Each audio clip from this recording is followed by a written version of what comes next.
5 rason bakit ayaw mo sa mga Duterte. Una, may kamag-anak ka or ikaw mismo apektado sa war on drugs. Hindi ka kumita sa pagtutulak. Pangalawa, wala kang lisensya pero nagmumotor ka, kaya hindi mo na-enjoy ang 10 taong validity ng lisensya. In short, isa kang dakhilang kamote. Hindi ka rin pinalad mag-abroad, kaya hindi mo rin na-enjoy ang 10 taong pasaporte.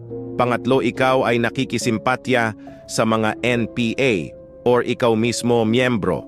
Hindi kasi kayo makagalaw ng malaya habang may Duterte sa politika.